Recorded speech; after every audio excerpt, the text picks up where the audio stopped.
Councillors in a city just outside of Edmonton will be having a debate today, and interest in the result will go far beyond its municipal boundaries. St. Albert's Council will decide whether to move ahead with a potential ban on conversion therapy.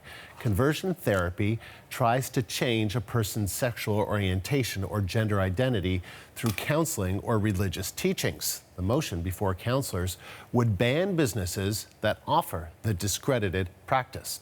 LGBTQ advocates are hoping it could be the first in a series of local pushes to ban conversion therapy in the absence of provincial legislation.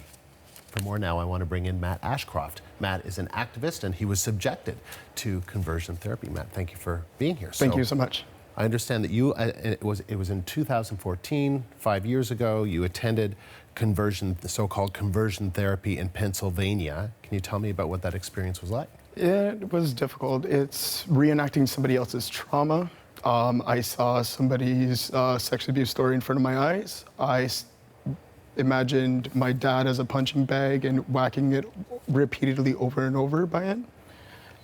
It's very harmful and a lot of lives are affected by this. And so how did you find this group and how did they advertise themselves? They advertise it on social media, so a lot of what they say and do is from that.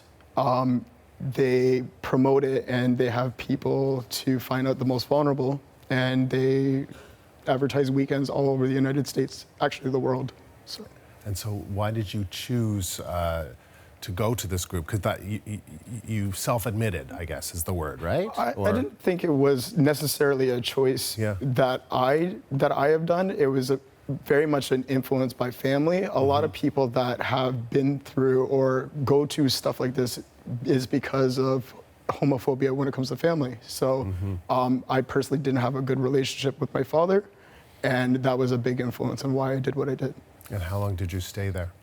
The program lasted 2 days, intense practices that I can't remember the entire thing on them.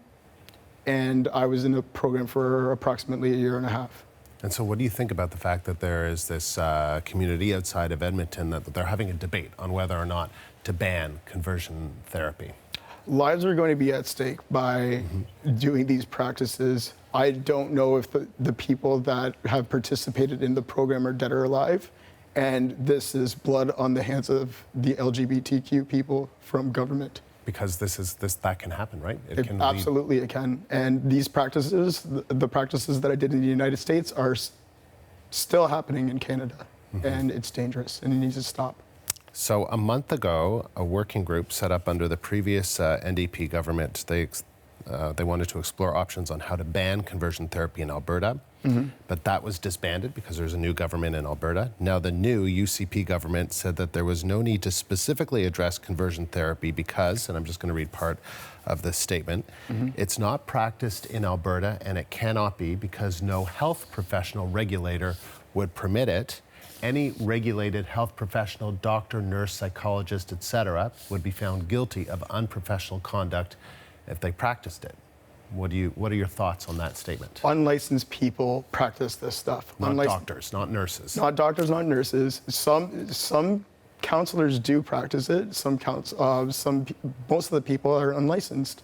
And the fact of the matter is, they're still doing these practices that are created by unlicensed professionals or unlicensed non-professionals. And so you feel like that statement kind of doesn't really address the issue in your mind, right? It doesn't address anything. Like, people are getting hurt because of this, and it's going to continue unless somebody does something about it.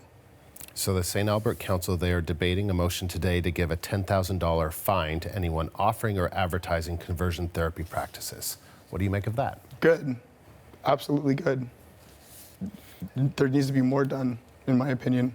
Absolutely good. What did other people that you spoke with in these groups? What did they have to say? Did you make any personal connections? I make connections all over the United States and Canada. I want to be sure that people are protected first and foremost.